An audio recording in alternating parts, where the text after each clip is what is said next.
Hello and welcome to the Fantasy Live Show, Week 10 Game by Game Review Edition. I'm your host, Ian Hartitz. It is a great night to be great. It's a great night to break down all 14, 13, however many games just happened between last Thursday and here on Sunday night. So appreciate anyone hanging out with us live and appreciate any of you hanging out with us Monday morning or whenever you happen to get time to listen to the Fantasy Live Show. Of course, here on Sunday evening, I'm joined by the one, the only Fantasy Live Director of Analytics, all around rock star, Dwain, the Rock McFarland. What's up, Dwain?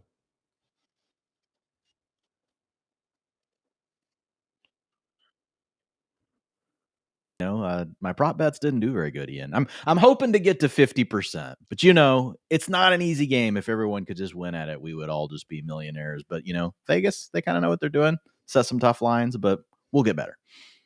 Dwain, coming from someone who, has the audacity to send a stupid helicopter tweet up every Saturday night and see that thing come crashing down, sometimes with hilarious inaccuracy. Let me just say you're not the only one making some future predictions that do not always come to fruition. That said, we wake up, we get up, we dust the dirt off our shoulders. Too early to be messing up this quickly, Dwain. But anyway, we watch the film and get better and watch the film we have. So again, guys, going through all the action from week 10, breaking down the utilization, injuries, all that and much, much more. And Dwain, let's roll the clocks all the way back to Thursday night accordingly. We had the Broncos take down the Raiders 10-7. The Raiders did not win, but they did cover as 9.5-point dogs. Obviously, the under hit of 42.5. Only week 6 Broncos Jets, that just horrible game that we gave to England, actually had fewer total yards combined than this one. So cannot speak enough about how bad of a Thursday night football product this was. And Dwain, I loved every second of it. We were so back, man. Titans, Jags. The only thing we were missing was the color rush out there. I was going to say, you just need the color rush uniforms. Hey, man, this is what we grew up on, and I certainly appreciate getting a blast in the past. But all Drake and joshing around inside the Broncos, just 220 yards of total offense. Really was a bad one for all the Bo Nix truthers out there. Because, again, guys, you have a bad game on Sunday afternoon. It's one thing. You do it in one of the onesies primetime spots. It's an entire bigger issue. So, in Nix's defense, there was under pressure on 47% of his dropbacks. It wasn't like he was getting a ton of help out there. But just an inconsistent passing game really throughout the season, Wayne. We've seen the Broncos beat up on the Cowboys and Bengals, sure. But outside of really just some, I would say, easier, quick hitting sort of passes to Troy Franklin, nothing has been a given here in Denver pretty much all season long through the air.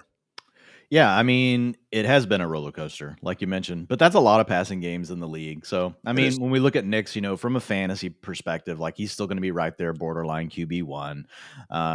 But you know that this kind of game is in his bag, and we've seen it multiple times. Now he can blow up too. Like we've seen some massive games from Nix.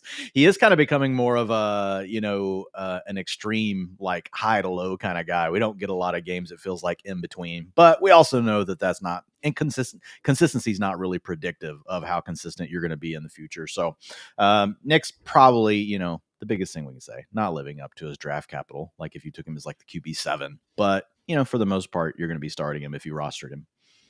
Unfortunately, dragging Cortland Sutton down with him a bit here now. Only 24 scoreless yards back on Thursday night, 66 targets on the season. Troy Franklin had 73. Franklin did manage to find the end zone, but man, 135 unrealized air yards. That was the second highest total of the week. Could have been an even bigger performance. Something that has become a bit of a frequent affair here for Troy Franklin. Dwain, since he got into the NFL, he and Bo Nix are 2 for 25 on connecting on passes, throwing at least 30 yards downfield. So you're telling me they're due.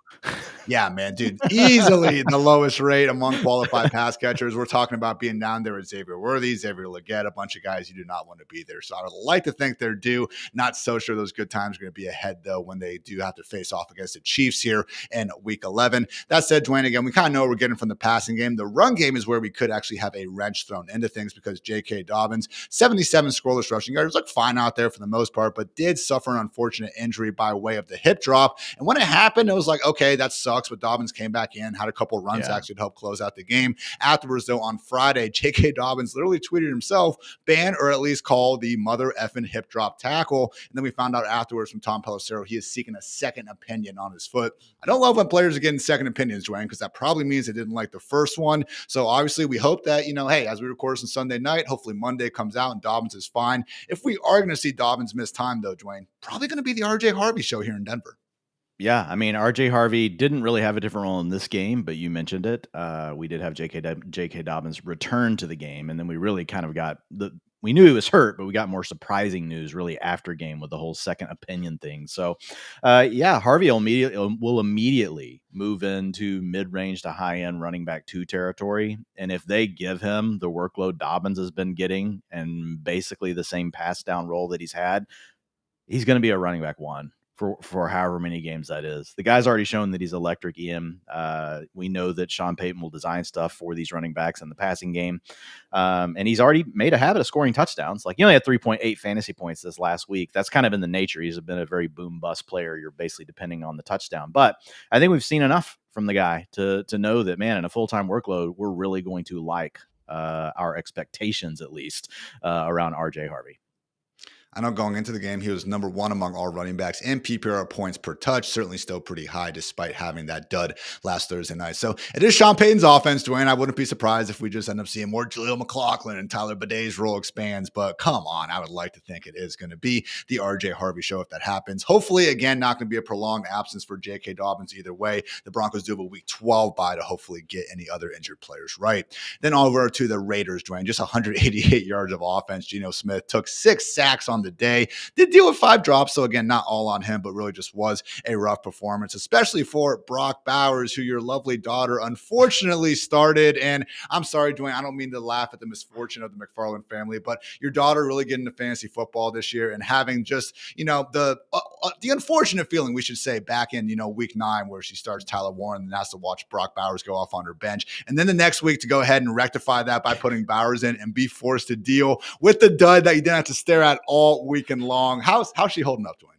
Look, she's one of us, Ian. That's all I can say. She's one of us now. She understands the pain. She understands the jubilation that you can have in fantasy football. She understands the uncertainty and the randomness. She loves it. This is why we keep coming back to it. I think. I don't know why. We're sick, I guess. But she has definitely dealt with all the injuries and those things like that. But she handles it all in stride. She's still got a good team. But yeah, the flip flop between Tyler Warren and Brock Bowers pretty tough.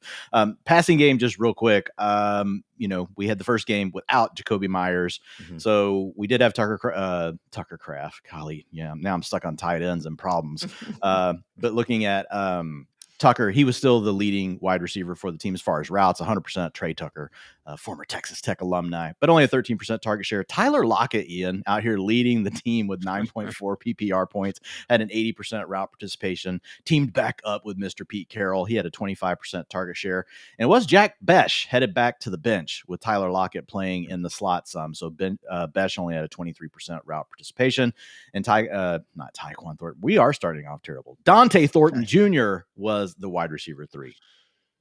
I do wonder if Jack Besh maybe got benched for having that just useless hold on that 32-yard run by Ashton Gentry. So it's something to keep an eye out there. But either way, man, I don't think we can get too excited about these wide receivers. Trey Tucker did have a 31-yard touchdown nullified on an OPI, but as you guys can guess, a lot of times that OPI kind of led the touchdown being created in the first place. So again, Brock Bowers, hopefully we'll have better days ahead. And then Ashton Gentry, unfortunately, just looking more so like a volume-based RB2 as opposed to that world beater RB1. Don't particularly think it's any fault of his own. He did force another 6 missed tackles out there, continues to show off that explosion. But also, can we say, maybe not quite living up quite to the generational tag. He did have a drop that led directly to an interception. So just would like to see maybe a bit more sure hands in the passing game. We are going to see the Raiders next week, though, Dwayne. Here we go, facing the Dallas Cowboys on Monday Night Football. So if there was going to be another game for Gentry to repeat those, Chicago Bear heroics from a month or two ago, it would seemingly be in that one. Also keep an eye on Geno Smith. Has a quad contusion, but again, with the extra couple of days and especially ahead of Monday night, wouldn't expect that to keep him out of the picture. Moving on to Sunday morning over in Berlin, the Colts took down the Falcons 31-25 in overtime. Atlanta did cover as 6.5-point dogs, and the overcash of 48.5. Pretty entertaining game for the German crowd, but man, wasn't for lack of trying, I would say, from these offenses, Dwayne. The Colts went 2 for 12 on third down. The Falcons went 0 for 8, and the fact this went to overtime was pretty surprising in the first place, considering Indy outgained Atlanta 519-290. Time possession battle was also firmly in the Colts' favor, over 40 minutes of time possession for them, just 26 for the Falcons. So really just seemed like business as usual, Dwayne, for the Colts, and business as usual is Jonathan Taylor freaking going crazy. 49.6 PPR points in this one. That is now the new highest mark of 2025. Yeah, 27.4 fantasy points per game this season. That's the second best fantasy season going back to 2011. The only one better is CMC in 2019. So yeah, JT having an absolute crazy season. If you drafted him basically like on his back alone, like you're winning matchups, you're winning games, you're probably, even if the rest of your draft was terrible, like you're probably in the top 3 in your league just on JT. The only other thing I would bring up here on the Colts is just Alec Pierce, man, continues to like make these strides, Ian. Really no more is just kind of a deep threat guy coming into the season, not really a high end target earner, but a big play guy that could make plays down the field.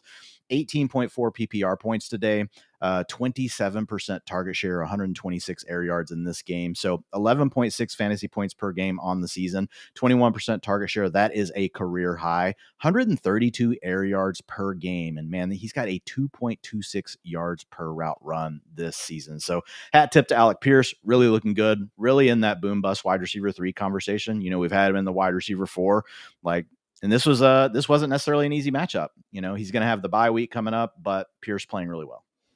Doesn't seem fluky either, man. Like he's just making plays to get open or going ahead and just snagging contested catches there. A lot of deep dig routes too, not just bombs over the shoulder. Like his route tree is expanded. And couldn't have a more secure role now that, again, A.D. Mitchell's with the Jets, Jets. So 73 yards per game for Pierce now this season. That's the 12th highest mark in the NFL, just behind guys like Devonta Smith and Mecca Buka and Justin Jefferson. So good to see him score his first touchdown of the year. I know he's earning himself a lot of money here come March. Unfortunately, though, in an offense where we also had Tyler Warren go for 99 yards, that is going to be a bit tough for everyone to get going. So a 19 scoreless yard dud for Michael Pittman, and Josh Downs, wearing his new number 2, also had just 1 catch for 3 yards. So I will say, Dwayne, Daniel Jones has crashed back to earth a little bit here. Took 7 sacks today, lost a fumble, had a bad interception. Shout out Jesse Bates. Put 2 more fumbles on the ground that he was lucky to recover. So hasn't been great with the turnovers these last 2 weeks. I don't think it's a coincidence. He's done them in the face of a lot of pressure from the Steelers and the Falcons. Again, still on the whole of the season, it's amazing. We don't need to spend all day on it because the Colts do have a bye here in week 11. But I will say, Dwayne, just in terms of what you thought about the Colts maybe 2 weeks ago versus now, I would put them down a notch. I mean, yeah, but what are we doing? Like, they're still a top 5 offense. Yeah, but do you think they're actually a threat to a Chiefs or a Bills or even a Ravens in the playoffs? I don't really. I don't know, but I'm not. I don't know that I care. I just care about fantasy right now, Okay. and I'm not worried about any of these players for fantasy. No, I mean, I'm not trying to. I'm not trying to be rude, but like. This is a fantasy show. So I think Daniel Jones is still a top 12 fantasy quarterback.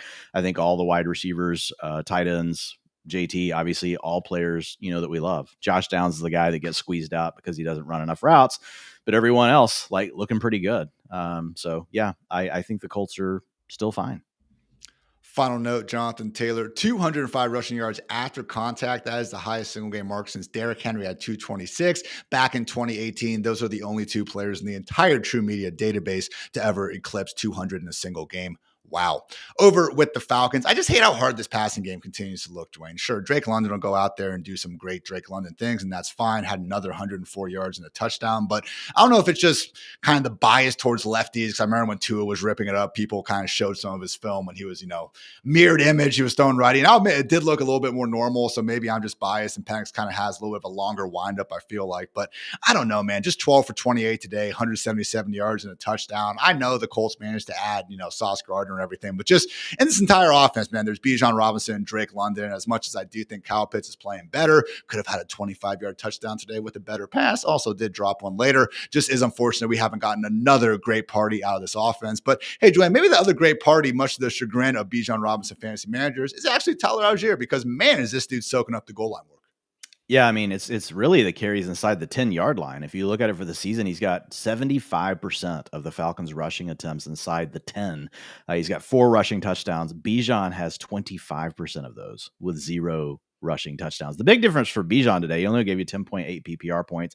Obviously didn't score the touchdown, but it's not like he's been scoring a lot of rushing touchdowns. It was the fact that he was limited in the pass game. He only had an 8% target share today. So nice job. Maybe, I guess I didn't notice any specific coverages or anything, but it does feel like the Colts were trying to do something to take Bijan away in the pass game. And so that's ultimately what the big difference was for him today. But yeah, Tyler Algier came through with 2 touchdowns, gave you 17.7 PPR points.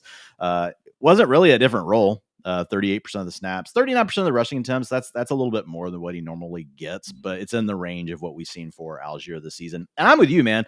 Like, looking at Algier on the year, I get it. Bijan's at 5 yards per carry and Algier's at 3.6. But also, the closer you get to the goal line and those carries you get in, you know what happens? That brings down your yards per carry. And look, we like Bijan Robinson. We know Bijan Robinson's better than Algier, but I'm with you. Like, Algier's playing good enough that, like, I don't blame them for giving him these touches.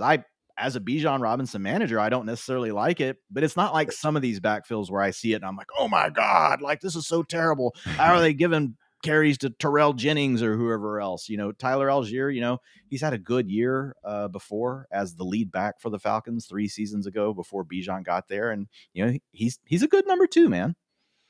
I mean, look, Bijan's had 18 plus touches in every single game except for that Dolphins game where they were just getting their doors blown off and basically had, the second string offense in by the time the fourth quarter came along. So, yeah, we always want more touches, but guess what, guys? Bijan Robinson is going to be a top 5, top 3, top 2 if you want to go that far running back the rest of the way. Shouldn't be too much complaining about it. But it does make me just cackle a little bit, Dwayne, that there's some like little kids in Germany who now think Tyler Algier is, the second best running back in the NFL behind Jonathan Taylor. So, otherwise, think that about does it for that one. Real Next quick, week, Darnell Mooney, all I would say, only 2.7 PPR points today, but it really was his best underlying game. 94% route participation. He had a 32% target share today, 94 air yards, had an 11.8 ADOT. So we'll see. Just something to keep an eye on with Mooney. He just hasn't really looked right all season. So this is the first time that really, like, he's fully flashed. Like, 32% targets, that was tied with Drake London. He had the same target share as Drake London today. I just wish his quarterback could put the ball in his general vicinity. I feel you. Which was the original issue there. So Falcons are facing off against the Panthers next week. Maybe that could be the get right spot that most of this passing offense needs. Moving right along, we had the Patriots take down the Buccaneers. Nice road win there for Drake May and company, who now improved to 8-2 on the season. How about them apples? Patriots, of course, won outright as a 2.5-point dog. Overcash here at 48.5. So Drake May, 270 yards and 2 touchdowns through the air. Did have one bad interception that it was kind of funny, like literally just made an incredible throw down the sideline to Mac Hollins, was getting his MVP chance, and then had a boneheaded interception to the end zone just like 2 or 3 plays later. But whatever, he's a gunslinger at heart, continues to do great things in real life and fantasy land. We love to see it. But Dwayne, let's not waste any time beating around the bush. TreVeyon Henderson, where have you been all my life? What a performance, 147 yards and 2 touchdowns. Also chipped in 3 receiving yards to get to a clean 150. Could have been even bigger. He got tackled 3 times at the 1-yard line on a possession before halftime that ultimately ended in a touchdown to Stephon Diggs. But you know what, Dwayne? I'm happy because TreVeyon Henderson is so fast that he can be scoring the game-clinching touchdown. Look to his sideline to see if it's okay if he scores or if he should go down. Confirm that it's okay to score and then go get us those fantasy points. So amazing stuff from TreVeyon Henderson. Of course, it's helped that, Antonio Gibson got hurt and Ramondre Stevenson and, Terrell Jennings. But Dwayne, at least we saw that, yes, TreVeyon Henderson, when given the opportunity, can be a very good football player. Yeah, 10.5 yards per carry today. So, I mean, pretty good. 21% of his carries went for 10 plus yards. It's going to be one of these interesting things. We'll see what happens with Terrell Jennings and the injured knee, Ramondre Stevenson with the toe. Even when they're back, is this something where the coaching staff finally sees it? And what you mentioned with, what he did in the game, actually looking back to the coaches, like asking permission, like maybe that's a step in maturation as well. It's always that question of, can they put the genie back in the bottle? And sometimes they don't. And then other times they do put the genie back in the bottle. So we really don't know what's going to happen. But all we can say about this is it's a positive for TreVeyon to come out and play this well. It at least has to put like that kernel of like that seed that can grow in the coaching staff's head of, this guy's pretty explosive. Maybe we should just probably have him on the field a little bit more. So we'll see where it goes from here. But yes, it was just great to see in a role when he got the opportunity. He did really come through and he did smash it with 28 PPR points today. Dearness Johnson was also active, so they did have another option out there. Henderson at one point actually got banged up himself, but he did return and ultimately had, again, that long dagger touchdown. So it was fantastic to see there. Also, shout out to 335-pound nose tackle turned fullback, Dwain Kelris Tonga. I'll work on it. But man, that dude was absolutely moving bodies there in the trenches. Was fun to see. But yeah, guys, Trayvon Henderson, if you didn't know, he is indeed fast, clocked a 22 mile per hour ball carrier speed on the 55-yard touchdown. Now joins Jonathan Taylor, Jahmyr Gibbs, and Brian Thomas Jr. is the only guys to eclipse 22 miles per hour on the season. So great stuff there. Patriots are facing the Jets on Thursday night. So pretty quick turnaround. We'll see if Mondre and Jennings are going to be available for that one. But if they aren't, Dwayne, again, this is back-to-back games with 75 plus snap rate. And if you're removing Jennings from the picture as well, who's to say Henderson won't be inside of our top 12. Other note in the passing game, Dwayne's favorite player, Mac Hollins, 106 yards on 10 targets, looking good out there. But in all seriousness, it was Kyle Williams, Dwayne, finally getting a little something going in his own right. Always love when the Patriots coaches say that Henderson, say that Williams are getting more opportunities and actually comes to fruition. He took a deep crosser and turned on the Jets for a 71-yard touchdown. Did we actually see a full-time role come with it, or was it more of a one-hitter quitter play? 58% route participation, which was a season high. Now, we had Kayshon Boutte out of this game, guys. He was out with a hamstring injury. So Mac Hollins really stepped into Kayshon Boutte's role. He had an 83% route participation. And Ian, 35% target share. Mac Hollins had 10 targets today. So the man that doesn't wear shoes, this is one of the best games I've ever seen from him, 149 air yards. So he was the big beneficiary of it, 16.6 PPR points. Stephon Diggs, 78% route participation. He gave you 15.6 PPR points, and he had a 28% target share. And then it was Mr. Kyle Williams with 14.2 fantasy points. But like I said, only a 58% route participation. He was only targeted twice, but he did score that long touchdown. Pop Douglas, man, who on his opportunities for like 3 weeks in a row has, looked pretty good and explosive. Yep.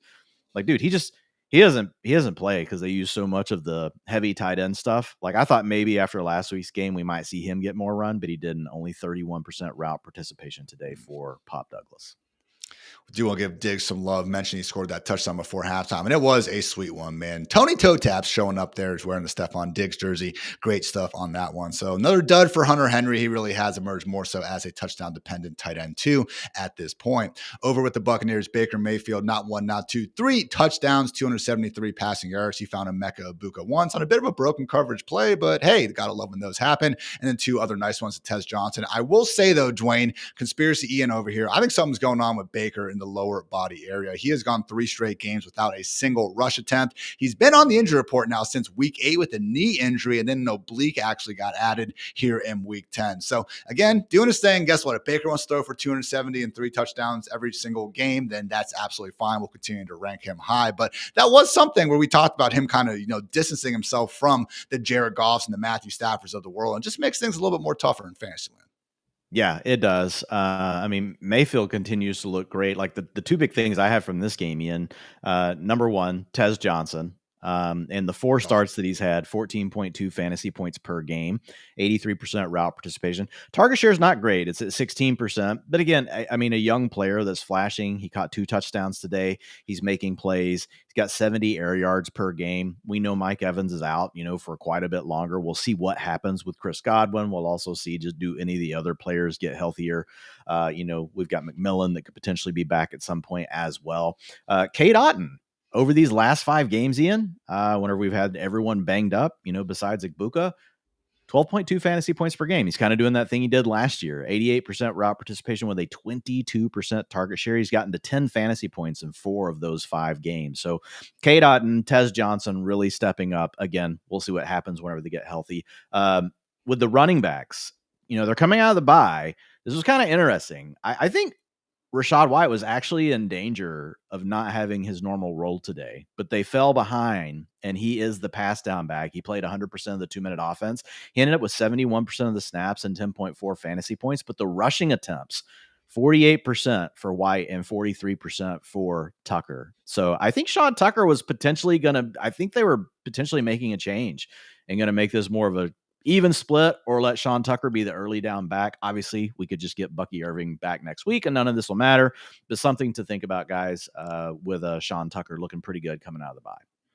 It's another data point because we've now had 4 games. The first 2 was the complete Rachaad White show, but the one game before the bye, it was a little bit closer as well. That was kind of a beatdown over the Saints, so I thought it could be game script related, and White also seemed to get a little bit banged up early. But no, man, it seemed like from the beginning, Tucker at a minimum was going out there for some short yardage work, and honestly, he looked good, made the most out of his opportunities. He looks better. Yeah, and got rewarded with Yeah. more. So you mentioned that White's still getting his work in the passing game, but yeah, it's a situation where we already kind of had Rachaad White more as a low end RB2 ahead of this tougher matchup against the Patriots, who again just continue to stifle opposing running backs. I want to say Sean Tucker is the first opposing RB to even break He 50 is rushing to yards get on 50. him. Next week is going to be in Buffalo. Dwain, I don't think we're going to be shooting Rachaad White back up in the top 15 if Bucky's going to be out again. Yeah, I mean, I won't project it that way. I'm going to project it closer. I'll still have Rachaad White as the lead back, Yeah. but the rushing attempts I'm going to have a lot closer. Otherwise, you mentioned Tez Ballin. Love his backflip celebration. It's amazing how that little dude can fly through the air. And otherwise, I think that's pretty good. Cade Otton, man, you mentioned it, 82 yards, but 48 targets without a touchdown now. That is the second most in the NFL. The man is due, Dwain. We'll see if he can get things going again next week against the Bills. Moving right along, we had the Ravens take down the Vikings 27-19 in Minnesota. Baltimore won as a 4.5-point fave, covered as well, obviously, under cash here at 49.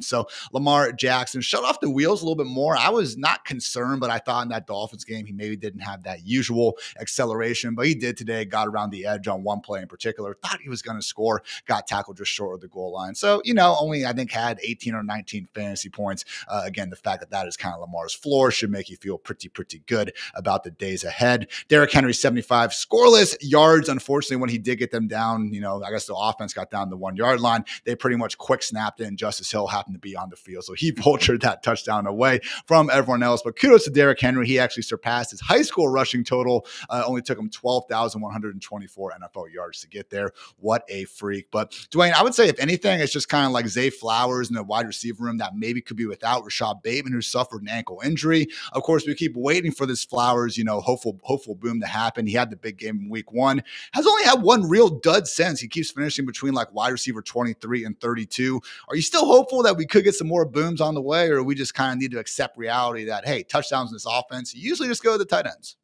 Yeah, I mean, in the rest of the season projections, that's what he gets dinged for. Every week it's like he ends up coming out higher, and then I have to adjust him down because of the touchdowns, which puts him, as a low end wide receiver 2. I think that's what he is.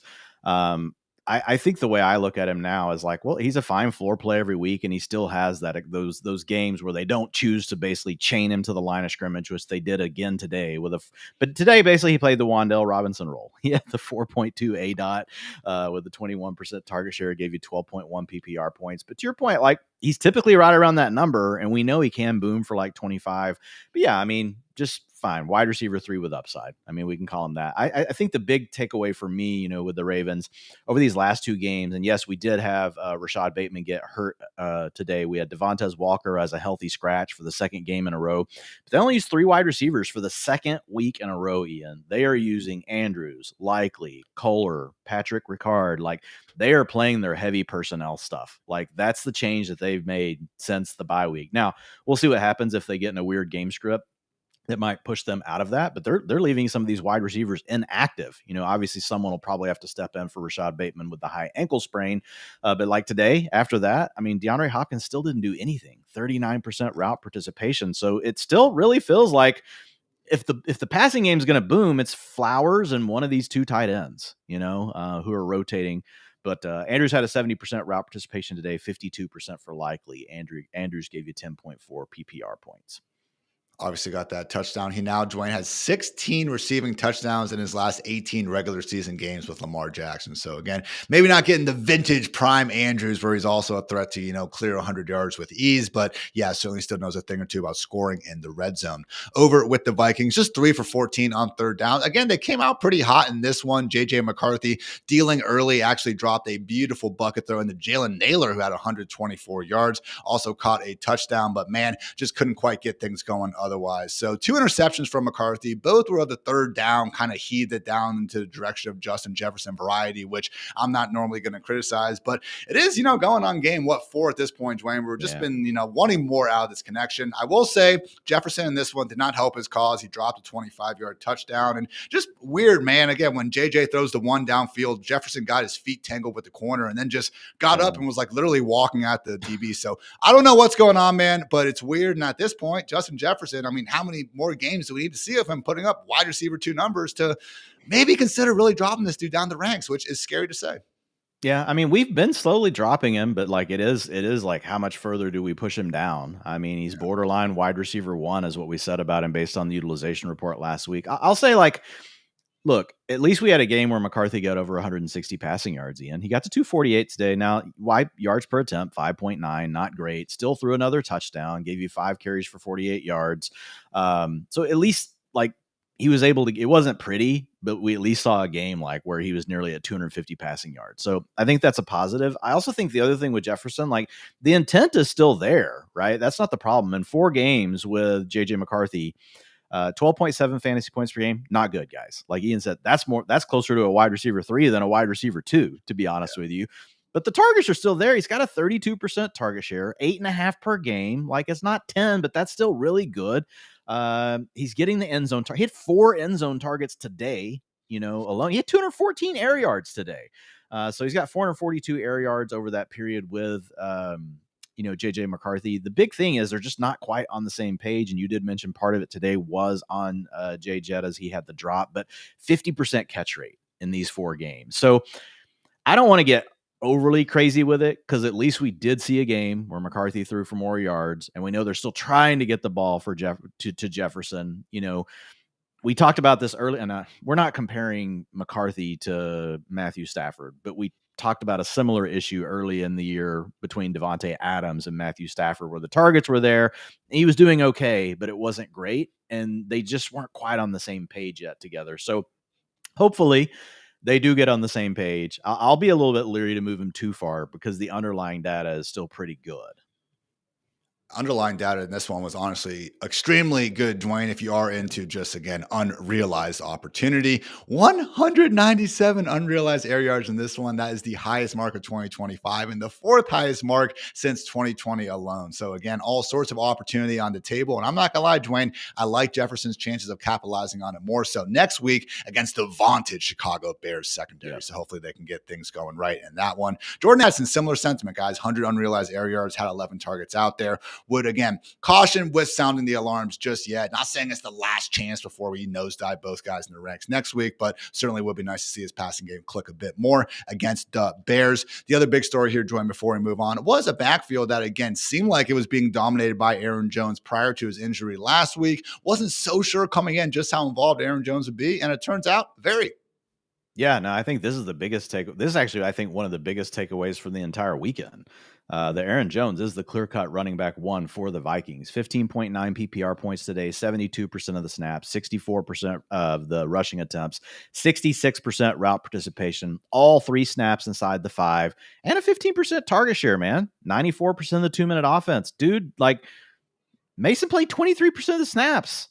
That's a backup. That's not a rotation. So, and Jones, looks pretty good. He's pretty fresh. I know he's still, probably trying to protect the shoulder a little bit, but this is the same thing we saw last week before the AC joint injury knocked him out in the game. So this is 2 data points in a row where they're loading up Jones.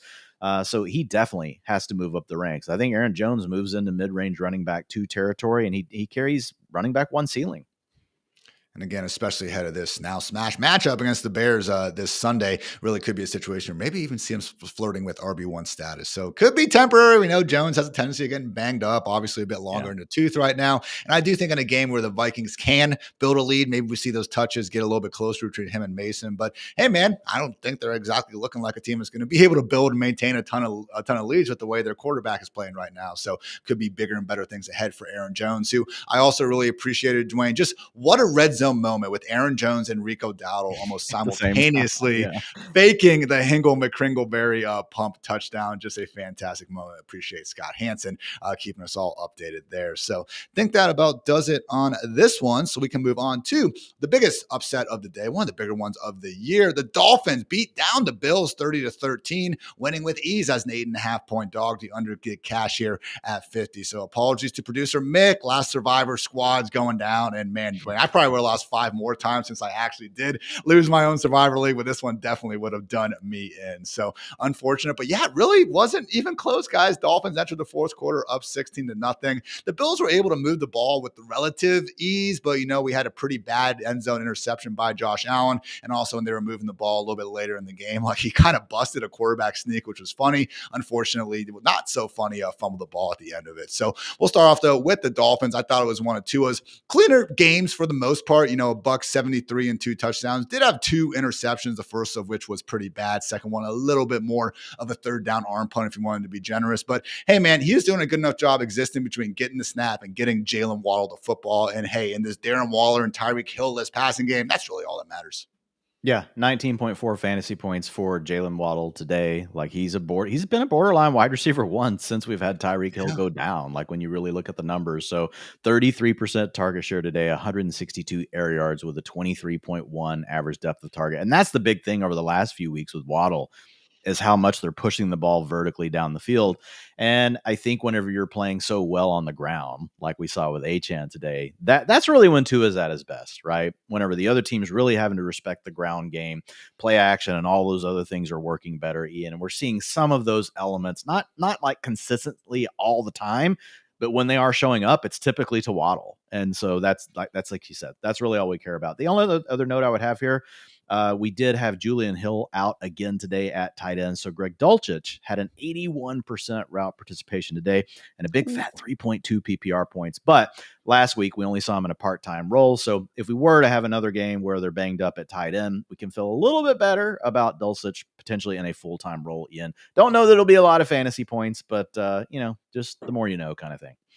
My 32-team league thanks you, Dwain. Dulcich, you got another spot on our roster for at least a week. Mentioned Devon Achane going crazy, guys. 174 yards rushing and 2 long scores that basically was one dagger after another in the fourth quarter. Also chipped in 51 receiving yards, giving him 40 and a half PPR points. Now joins, obviously, Jonathan Taylor, who we mentioned earlier, Brock Bowers, and Trey Tucker as the only 4 players this year to eclipse 40 PPR points in a game. What a fun blunt rotation that would be. So great stuff from the Dolphins. They're facing the Washington Commanders next Sunday morning in Madrid. That's right. We got one more of those European games before we as a country can get back to normal. Meanwhile, with the Bills, Dwain, still saw Josh Allen get the 306 yards and 2 touchdowns. Again, just mentioned some of those mistakes and 44% pressure rate, 5th highest mark on the week. Really did seem like this was a bit of a letdown spot here for the Bills, obviously coming off that massive win over the Chiefs. Certainly didn't help that Dalton Kincaid suffered a hamstring injury, which is just so unfortunate, man. We talked him up in the ranking show again for just how well he's been playing this year.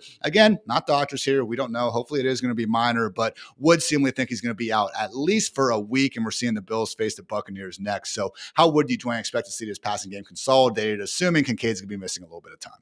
It'll just still be a massive rotation. So today, after Kincaid left, we did see Dawson Knox get up to a 67% route participation. The problem with Knox, though, is, we've seen for multiple years, Ian, like he just doesn't really get that many targets. He had 11% target share today. Jackson Haas, his role didn't change at all after the Dalton Kincaid injury. So I think the biggest takeaway here is like Khalil Shakir is really the only player I care to play from this passing attack. Keon Coleman had a good day, 166 air yards, but man, talk about a massive, not even a roller coaster. Like every once in a while you get a hill, but mostly all just valleys all year long for Keon Coleman. So I think this is pretty much Khalil Shakir or bust at this point in the passing attack. We didn't have Josh Palmer today. He was kind of starting to come on before the injury a few weeks ago. So maybe he gets something going down the stretch. But I don't think we can really trust any of these tight ends, to be honest.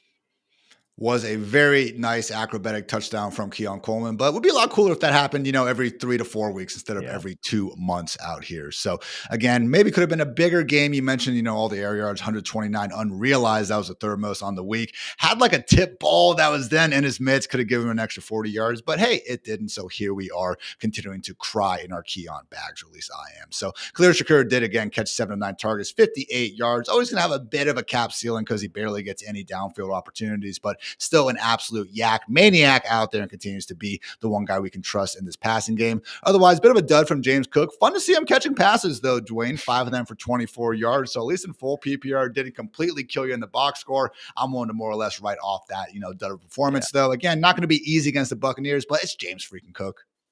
Yeah, nothing to add. Like he had the same role that he's had. It was just a dud pretty much all around for the offense besides Josh Allen getting 19.3 fantasy points.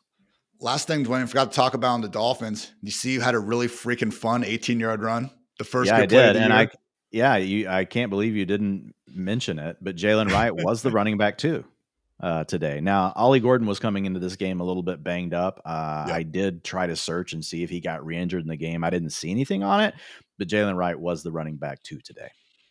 So if you guys think that one 18-yard run makes all those, Jalen Wright propaganda that was spreading throughout the summer correct, and you are 100% right. No, I'm with you. I think it's the Ollie Gordon thing more than anything. But hey, you can imagine what it'd be like if it's not. Let's move on, guys, to the Xfinity best game of the week, brought to you by Xfinity. Imagine all your football all in one place. Easy. Xfinity, imagine that. We had the Bears take down the Giants 24-20. Giants did cover as 4.5-point dogs, so kudos there. The undercast here of 45. But yeah, man, Giants actually had a 20-10 lead more than halfway through the fourth quarter. Caleb Williams and company wound up coming back and getting the W. The Giants are now 0-4 this season, in which they have led by 10 or more points on the road. So Brian Daboll and company certainly flashing the ability to be a good team, just not finishing as strong as they need to. So was a little bit of an up and down game for the Bears, Dwayne. Again, they only had 10 points with, less than 6 minutes remaining in the fourth quarter, but kudos to Caleb Williams for getting the job done. And this really was, I thought, arguably the single best game of the season for Caleb Williams. I know it was still against the Giants, okay? We haven't seen him topple this great defense, but you can only do what you're doing with the people in front of you. He had to deal with the 6 drops, which was actually the highest single game mark of the season by any offense. And even a couple other plays where it was just like, my goodness, man, he was so close to just making an insane throw. Also avoided a ton of sacks, man. Took 0 on the day. My God, he had Kayvon Thibodeau in a freaking blender out there. He forced 8 missed tackles on the day, Dwayne. That was actually the tie for the second most of any player on the season. Now he has 26, which is easily higher than the next closest quarterback at 17. So for my money's worth, man, that little spin move he can do with the blindside defender, it's the best I've seen since Tony Romo. This dude's starting to put it together, Dwayne. Yeah, he's playing well, a really good matchup for him. So I think the thing that's also helping him in is just how much more the Bears are willing to run the ball now.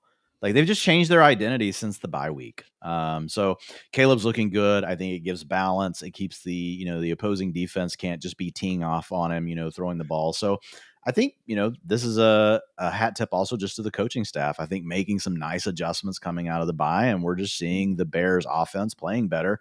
25.1 fantasy points for Caleb today. He's averaging 20 on the season. He's got 4 games of 24 plus fantasy points at quarterback.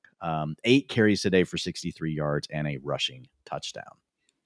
It does kill me, though. Like, he is, again, very, very fast in the scrambles, but that turf monster gets him seemingly 15 to 20 yards downfield more often than not. But again, great win, great performance by Caleb Williams. And again, I got to see it against better competition. I brought that up, but hey, at least for today, he was awesome with what he was working with. Hey, with that production, you're going to have some receivers having good games, particularly Rome Odunze, 86 yards and a touchdown on 10 targets, pretty wide open for the score, but was getting fed early and often. Even got asked after the game about getting targeted on the first play, and Rome's response was, "Thank you, Dad." So just goes to show, anytime a father is going to complain in the media, their son's going to go off. We saw Marvin Harrison Sr. get Marv Jr. going here just one short week ago. So could have been a bit bigger day again if he held down to what was a lovely downfield shot play from Caleb. Unfortunately, wasn't meant to be. DJ Moore, though, Dwayne Goosegg, because he was playing with a hurt shoulder throughout. I'm guessing that's why we saw Luther Burden be a bit more involved than usual. Yeah, 49% route participation today for Luther Burden gave you 8.1 PPR points, but it was still Olamide Zaccheaus getting more work, 66% of the routes. He didn't do much in the fantasy box score. The one other note I would give on the passing game here, we went back to a rotation between Colston Loveland and Cole Kmet. Last week, before the injury to Kmet, we actually saw Loveland near a 70% route participation. Today, he was only at 56%. He was okay. He gave you 9.5 PPR points today, but only an 11% target share on that 56% route participation. So this just continues to be a pretty unpredictable tight end room. Not saying Loveland won't, break out. We've seen him play well. We've seen him do some things, but in these games where Cole Kmet's healthy, man, like it's a bit unpredictable as to how much playing time he's going to get. Genie back in the bottle there, and seemingly in the backfield as well, Dwayne. Kyle Monangai obviously coming off the massive game against the Bengals. Sure seemed like he was back into his usual, not even 1B role, but more so a clear-cut RB2 behind a returning DeAndre Swift. Yeah, I mean, maybe a 1C. maybe a 1C roll, Okay. 1A roll for Swift, 1C for Monangai. So since the bye week, not the first week after the bye, but then all of the weeks since then, really Monangai has been closer to like that, 40% snap share. And he was there again today, 39% of the snaps. He had 33% of the rushing attempts, had a carry inside the 10-yard line, which he punched in. He gave 8.8 PPR points. So I don't think we really need to change our opinions on Monangai, but we weren't going nuts saying he was taking over the backfield either last week. We're like, he probably kind of lands back in this role he's been in, which makes him, a running back 3 on a team that wants to run the ball more and is actually running the ball effectively. But it was Swift, to your point, stepping right back into the lead role, 14.8 PPR points today, 61% of the snaps, 62% of the rushing attempts. They only had one carry inside the 5. It did go to Swift. And he had 85% of the 2-minute offense with a 22% target share today. And he did have a drop, or this would have been an even bigger score today for DeAndre Swift. But look good coming off of the injuries. And so I think this is pretty much what we got, like a 60-40 split moving forward. Wound up in 98 scoreless yards on 18 touches, racked up 6 missed tackles, forced tie for the 5th most on the week. So that is kind of the DeAndre Swift package. Sometimes we'll make a sick run, make a couple defenders look silly, and then drop a wide open pass, run to the back of someone and make you remember, oh, yeah, that's why maybe some teams moved on to other running backs like Saquon Barkley and Jahmyr Gibbs. But again, Bears going to be traveling to Minnesota next week, trying to rectify those week 1 demons. Over with the New York Football Giants, Dwain, just 5 for 14 on 3rd down. Unfortunately, couldn't hold on to that lead. I don't think it's probably a coincidence, though, that it happened because, in large part, Jackson Dart was lost for the day due to a concussion. Didn't stop him from racking up 242 passing yards before leaving action. Also, another 66 yards and 2 scores on the ground. Since this dude took over in week 4, only Jonathan Taylor and Josh freaking Jacobs have more rushing touchdowns than Jackson Dart. They're running these counter, single wing sort of actions, Dwain, which, again, are incredible. It's just a situation where I saw Underdog tweet this. He's now been evaluated for concussion 4 times this season, going back to the preseason. I love it, man. This dude's crazy. It's so much fun to watch. Slide, please. Yeah. We want to watch you play football. Yeah, but playing great. I mean, 242 yards today with an 8.3 yards per attempt. This guy, man, he's going to be a very good player. 26 fantasy points today, despite getting knocked out of the game early. I mean, he outscored Caleb Williams in fantasy today, and he didn't play the whole game. So yeah, loving Jackson Dart. We're both big Jackson Dart fans at this point, but I agree with you. For God's sake, man, slide. Do you think if we were doing a redraft, rookie draft superflex for this year, Dart 101, he'd at least be the QB 1? Yeah. And a rookie, yeah. I took him in a super flex, so pick 2. I got him at 2.1. Not that anybody cares about our leagues, but but it just comes back to the archetype, man, that we talked about it quite a bit over the summer. We don't know for sure that Dart's going to get out there, but if he does, man, he ran a lot in college, and it's honestly, he looks better as a runner now than he did in college. He looks better in the NFL as a runner than he did in college, which is wild to say. And just a good lesson, guys, when you are in the back half of round 1, or God forbid round 2, like Dwain, you got a first-round quarterback who has some level of mobility. Just go ahead and, take a little ticket there. Otherwise, Tyron Tracy, Dwain, sure seemed like he was actually getting back into the good graces of his coaching staff. Did we see Tracy have the role that we were kind of hoping he would have last week? Yeah, man. I have no clue what this coaching staff is going to do, but yes, it was Tyrone Tracy back in the lead role today, and it was by a pretty handy margin, man. 66% of the snaps to Tracy and 34% to Singletary. Now, Singletary still outscored him in fantasy, 10.3 to 8.1, but 52% of the rushing attempts to Tracy, 30% for Singletary, 100% of the 2-minute offense to Tracy, and he had a 6% target share. So really like that first game we saw, where it was kind of a, closer split in the run game, but still a lead for Tracy. Tracy getting most of the passing down work. We did have 4 of 4 snaps inside the 5-yard line go to Devin Singletary, and that's how he ended up with his 10.3 fantasy points. So, and that was on 2 drives. So it'll be interesting. I didn't get a chance to dig in, because we only have so much time trying to get ready for the show, but it could have been a situation where Singletary just happened to be on the field already for those drives, ended up inside the 5. So I'll look at that tomorrow, but it was just down to those 2 drives that gave him those 4 snaps.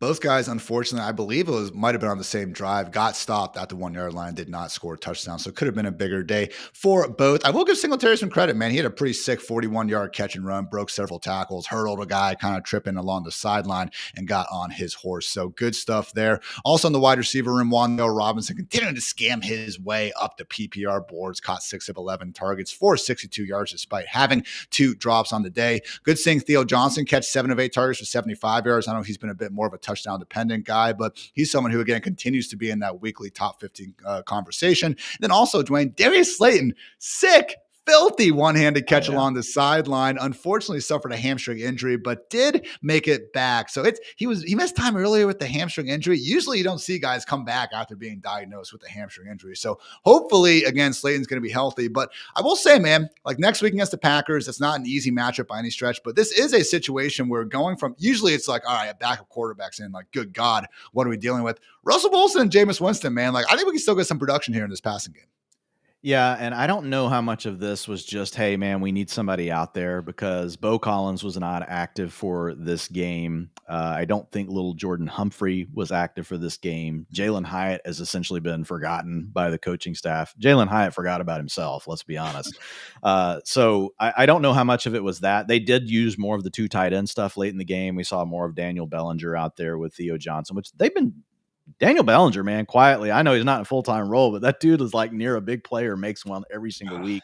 Obviously, Theo Johnson has been the leader of the tight end room. So we'll have to wait and see with Slayton. I'm a little concerned that they basically just had to force him out there because they really had a short bench today.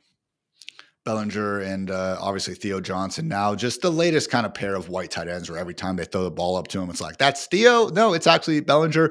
Shout out to Bellinger for almost having a pretty, sick contested catch. Unfortunately, got ripped out of his hands right as they were going to the ground. So again, Giants versus the Packers next week, Bears against the Vikings. We appreciate them giving us Xfinity's best game of the week. Again, this has been brought to you by Xfinity. Imagine all your football all in one place. Easy. Xfinity. Imagine that. Moving along, Dwayne, we had the Saints take down the Panthers. That's right. The Fighting Cooterdrills won another football game. You love to see it. Saints winning outright as 5.5-point dogs. The under cashed at 38.5. I mean, the Panthers went right down there on their first drive and scored a touchdown. We're never to be seen from again. But hey, shout out to the Saints, particularly Tyler Shuck, Dwayne, 282 yards and 2 touchdowns on 19 and 27 passing. Look, on both touchdowns, it seemed like I think it was actually J.C. Horn both times fell down in coverage, but they were still good passes. I don't know. They might have been completions anyway. The dude, honestly, I thought was just more impressive with what he was able to do off script, kind of creating a little bit of room for himself, hit Juwan Johnson downfield for like another 50-plus yard play. And overall, Dwayne, this was the best rookie performance in terms of EPA per dropback other than week 6 Jackson Dart versus the Eagles. Maybe the Saints have a quarterback here. Yeah, I mean, we only have 2 data points, but man, what I love about Shuck is just pushing it down the field. And we talked about it last week, that they just didn't have any time of possession. Like, they didn't have the ball at all last week. And we thought, well, it's also because like their offense isn't very good, and they're turning the ball over. So some of that comes back on them. But man, just the ability to push the ball down the field is really helpful. We had, obviously Rashid Shaheed gone. Olave missed some time a little bit in this game with an injury, but man, 21.4 PPR points for Chris Olave today. He had a 31% of the targets. He had 141 air yards with a 17.6 average depth of target, operating from the slot 53% of the time. So getting vertical and working on the inside, we like that, Ian. Olave and then Nico Collins, but Nico's was like on a shorter pass. They both made these sick one-handed catches and then also got the toe tap in behind it. Just incredible what some of the league's best wide receivers can do. It's been good to see Chris Olave reestablish himself as just that. So otherwise, good seeing Alvin Kamara still have a pulse to it. I know a lot of people were actually calling him a sabotage cut candidate, which is, again, one of the funnier kind of phrases here we have in fantasy football. The idea that you actively want to sabotage, a league mate of yours by gifting them and kind of forcing them to jump on a grenade like Alvin Kamara, but not today. He ended up racking up 115 total yards on 25 touches. Look, goes in the same role, and the Saints are going to have a bye here, to hopefully see what happens afterwards. But I will say, Dwayne, just be very careful out there, guys, about cutting a starting running back looking at 20-plus touches, no matter how frustrated they've made you.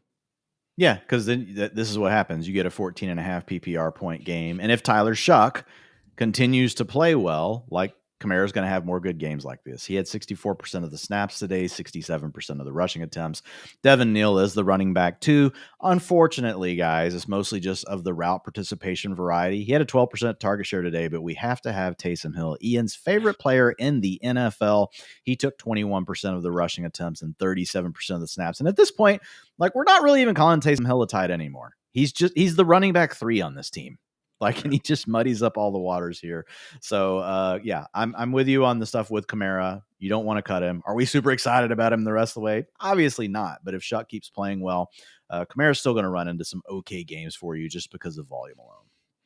Mention our guy, Juwan Jesus Johnson, 4 catches, 92 yards, and a touchdown. Only had 4 targets, but again, great to see back-to-back touchdowns in games with his former Oregon teammate. And just don't want to get too over, our skis here, Dwayne, but it is a team where obviously Kellen Moore is, trying to build a culture and everything. They just got their second win. After their bye, Falcons, Dolphins, Buccaneers, and then the fantasy playoffs, Panthers, Jets, and Titans, man. Olave, Kamara, maybe even Juwan Johnson, man. I think maybe we could see some goodness from them in fantasy land. So get right over that bye, everyone. Go ahead. Real quick for the Deep Sicko League people, Devon Valet, it's like Art Vandelay, 100% route participation, 68 air yards at 22.7 average depth of target. You guys remember from the Broncos last year, he was supposed to be what Sean Payton said he was going to be the next Marquise Colston. That didn't necessarily work out, but this is a guy that the Saints did trade for. And with Rashid Shaheed gone, it does look like he is the new wide receiver 2 playing with Chris Olave. I just love the idea of imagining, these former Saints players like in their early 40s. Is Sean Payton comp 2 to me? Are you kidding me? And looking at their stats at the end of the year really is ridiculous. But yeah, maybe Devon Valet. I'll check my 32-team waivers the second we're done here. Over with the Panthers, just 175 total yards of offense. We actually did see Rico Dowdle find his way into the end zone early, but really couldn't get anything going for the first time this season on the ground. 18 carries for 53 yards. And man, without him doing that, it's tough to be all that positive and just feeling good about anything else. Dwayne, I saw you actually already tweeted out Bryce Young's yards per attempts per game, which is annoying to me because I was going to try to just surprise you and be like, can you guess the one opponent this year where Bryce Young averaged more than 6.6 yards per attempt? But I realize that you now already know that it is the Cowboys. So joins Dylan Gabriel as the only quarterbacks averaging under 6 yards per attempt this season. It sucks, man, because as horrible as Bryce Young's rookie year was, and then as bad as last year started, like, he was putting up some okay numbers. And honestly, I thought really passing the eye test even more than some of those numbers indicated in the second half of last year. You add Tedero McMillan to this. You're now in your second year in this Dave Canales scheme. It should be going better, and it's just not. Yeah, I mean, maybe in 3 years, Bryce Young will be the next quarterback that we're like, oh man, an early run quarterback, like making the rebound. But man, I don't see it right now. He looks absolutely terrible. The team is winning, and when they do win, they lost today, obviously, to the Saints. But when they do win, they're winning in spite of Bryce Young, not because of Bryce Young. That's why it drives me nuts when these people, like, when you show something about Bryce Young and then they post the record, and I'm like, you really think that the record, those wins are because of Bryce Young? Like, come on, people. Like, you guys. Dwayne, did you see at the end of last week when like the Bryce Young game-winning drive narrative was he called out to his wide receivers and made it pretend like it was a pass play before he handed it to Rico Dowdle? Like that, those were the hoops that people were jumping through. Oh my God. Yeah. Look, and I get it. Like, we're fans of our teams, so like, you do you, but guys, come on, you need your head checked if you think Bryce Young is good. I will say, Dwayne, like, again, people are scored 1.6 fantasy points today. Sorry. I just had to throw that out there. I'm just saying, quarterback, like, that's pretty hard. GMs, scouts, dudes that are way smarter than us are paid way more than us to try to evaluate quarterbacks, and they mess it up all the time. So I'm not pretending like I have the skeleton key here or anything, but especially in 2025, Dwayne, if you're a quarterback who's going to be physically limited, you can't run faster than everyone, and you don't have a big enough arm to like really put any sort of fear into defenses, good luck, man. Yeah. Good luck. Yeah. So you're basically talking about Bryce Young and Dylan Gabriel. Shador Sanders was the same profile, honestly. Yeah, true. Yeah, true. Kyler Murray's fast at least. And Kyler Murray's got a good arm though. So he just does bonehead stuff. I just feel like more and more, man, give me that. Not to say everyone's gonna be Josh Allen or anything, but just give me the prototypical. Even the Tyler Shuck, just someone who's a big dude that can see over the line, throw the ball over the mountain, and can actually run away from some dudes. Dude, I bet you the Panthers would trade Bryce Young for Tyler Shuck right now after watching one game. Wow. They listen. They'd listen, Dwayne, which I think says I enough would. right there. Like, I've seen So, enough. I've seen enough. Tedder What are we McMillan doing? tough. Do we need to talk about this team anymore? Nah, I think we're good. They face the Falcons next week. Best of luck to everyone involved. Yeah. Let's move on to two just, really solid franchises, Dwayne. The Jets took down the Browns 27-20. Jets winning outright as a 2-point fave. The over cashed at 37.5. You might see this and say, oh, Justin Fields led the offense at 27 points. Not exactly. The Jets had a kick and punt return touchdown inside the first 10 minutes of the game. So Justin Fields only 54 passing yards on the day, the majority of which, actually 42 of which, came via just a sweet downfield dime to Breece Hall. That was actually a screen. I'm kidding. So, yeah, man, really was horrific. We only saw 19 snaps from Garrett Wilson. So, again, it comes back to the same thing. Like, Josh Reynolds is on IR. I mean, who's our wide receiver one? Tyler Johnson, like right now, the one player that Tom Brady hated more than anyone else. It's just a disaster in the passing game. The one thing I will say, Dwayne, we've all established that Justin Fields is a horrific professional passer. I get it. If you're starting him in a game where you lose Garrett Wilson, how does Justin Fields only have 3 design rush attempts in 60 minutes? Yeah, I don't know. He had 7 carries a day for 28 yards, but to your point, like most of it came on the scrambles. I have no clue. I don't know how many takeaways we can have here. Alan Lazard was inactive. Garrett Wilson re-injured, the knee that he hyperextended a few weeks ago. We really had a rotation here of Tyler Johnson, Arian Smith, and Isaiah Williams. They all had 63% route participation rates. Mason Taylor had a 75% route participation rate and an 18% target share and 1.4 PPR points. That'll happen when your quarterback has 54 yards. I think the only thing we can really talk about here is Breece Hall. Breece Hall gave you 19.5 fantasy points today, 70% of the snaps, 72% of the rushing attempts, still giving the passing downs to Isaiah Davis. But basically, since Braylon Allen's been out, he's getting more work on the ground, and more weeks than not, he's at least come through. This was one of his better games. So it's Breece Hall or bust right now, I think, for the Jets offense. These Justin Fields passing yards per game are just, I've never seen this before. Week 1, 218, and then 27, he got concussed. And then 226, 283, 45, 46, 244 against the Bengals, and then 54.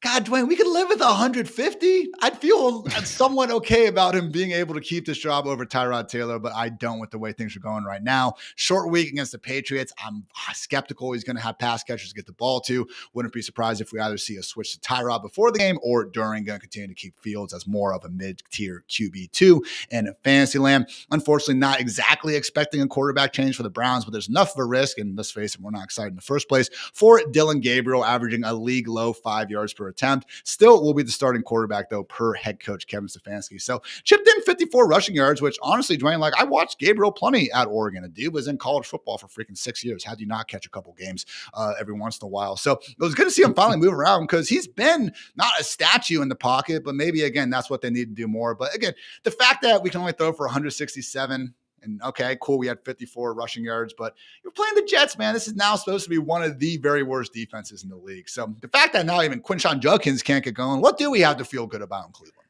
I mean, technically it was I know it wasn't great. It was his best fantasy game. He gave you 20.1 fantasy points because he threw 2 touchdowns and he had the 54 rushing yards you talked about, which we really haven't seen be part of his game up until this week. But yeah, what are we getting? It's not like we're going to be recommending anybody to start Dylan Gabriel unless you're in a sicko league that, is super flex. So Quinshon Judkins, the lead ball carrier. Yeah, just, it sucks. Like, you thought this would have been a better matchup for him with Quinnen Williams, moving on. And the Jets, honestly, were already having problems. They were already giving up 4.4 yards per carry on the ground. So this was a disappointment, but still in the same role, 82% of the attempts. And we continued to have Sampson and really Jerome Ford split the carries behind Judkins this week. It used to be Judkins, Ford, and then Sampson was buried, but Sampson was in a slight lead again. So he really does look like the running back too. Jerry Jeudy, Ian, I don't know, 16.8 fantasy points. Like that's the only thing we really have going for us today for the Browns. And do you trust it going into next week? No, you don't. First touchdown of the year. He's finally broken the streak. He had that, again, the league high target total without a score. So good for Jerry Jeudy. I even messaged Dwayne a couple weeks ago and I was like, I swear, man, I see Jeudy out the corner of my eye watching some of these Browns dropbacks. Like, he's still got some juice. Yeah. Cannot trust them, though. Next week, they're going to be facing, again, a Ravens defense playing much better ball as of late. Quinshon Judkins could be the only guy to feel good about there. And even then, man, I mean, look, he had 24 touches today. Like, the workload's there. We're not going to be able to move him down too far. But 3.1 yards per carry, bro, since week 6. That's only better than Ramondre Stevenson and Bill Crosby-Merritt. I think the big story here is like these terrible teams winning games. Like the Jets winning a game, you're wanting the first draft pick, and then you had the Saints win a game today. Obviously, the Browns had to lose a game maybe that was the mastermind move, letting the Jets win today. So now you're both 2-8. Harold Fannin, team high, second behind Jerry Jeudy with 44 yards. David Njoku, though, ended up getting that touchdown. So he was the tight end one too, and routes as well. So yeah.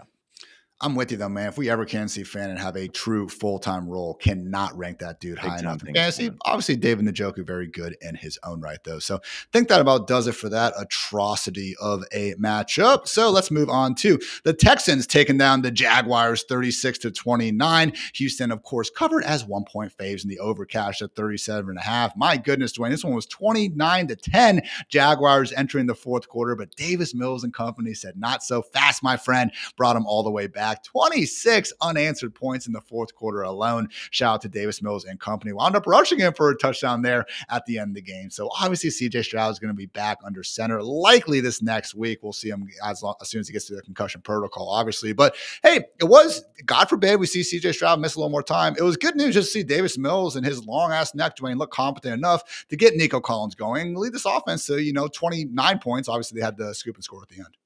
Yeah, 292 passing yards with 2 passing touchdowns. Davis Mills scored 27.7 fantasy points. Let's go. Today. He had a rushing touchdown as well, 3 carries for 20 yards. That probably wasn't on your bingo card, a rushing touchdown. We've seen Davis Mills have a few decent games over the course of his career, just as a pure passer, not always necessarily as a runner. But yeah, you mentioned it. Nico Collins, man, that's the big storyline here. Yeah. 22.6 PPR points today, 92% route participation. That's also notable. We've had 2 weeks in a row. They were doing this thing for like 3 or 4 weeks, and it can happen in this actual style of offense that they run, where he would be out there for 80% of the routes. And it wasn't due to injury. It was just due to, we're just going to rotate Nico Collins, who we just paid all this money to, and he's an absolute, alpha wide receiver. Going to take him off the field. They didn't do that the last 2 games, over 90% route participation in both of those. 34% target share today for Collins with 188. Boy, there's some big air yard numbers today, Ian. 188 today for Nico Collins. He had 5 end zone targets in this game. 5 end zone targets in one game. No touchdowns. Did get the 2-point conversion. Again, it was an awesome one-handed grab. Obviously, it would be a lot cooler if he did get a score, but now has 100-plus yards in 5 straight games against the Jaguars, absolutely dominating the Texans again, AFC South foe. So he really was the only one putting together a huge game. Did get touchdowns to Jaden Higgins and Dalton Schultz, who I must begrudgingly admit is putting in a nice, third year together here in Houston. Otherwise, Dwayne, we did see a bit of a backfield shift. Again, big-time negative game script, so I'm wondering if that could be it. But Woody Marks, despite having an early ankle injury, really did, seem to take this thing over. Yeah, I don't know, though, if it's due to the game script or not, because it was the trailing situation pretty much the whole game. You're in comeback mode, and we have seen Marks get more of the snaps in those games, which was definitely the case today. 78% snap share, 70% of the rushing attempts, which came out to 14. And then he had a 55% route participation, but 16.1 PPR points today. So we'll kind of have to wait and see. We've been giving a slight lean to Marks in the projections and ranks pretty much every week anyway. I could see us maybe spacing it out a little bit more, Ian, but I don't think we can get too crazy. We really need to see Woody Marks do this in a game where it's really close, or we see the Texans just leading the way. One final note on the wide receivers. We did see Xavier Hutchinson, and I did look up just to make sure he didn't get hurt in this game. We talked about it last week, but he kind of been a guy that been like 75% routes, 80% routes early in the year, and he was the clear wide receiver 2 for the Texans.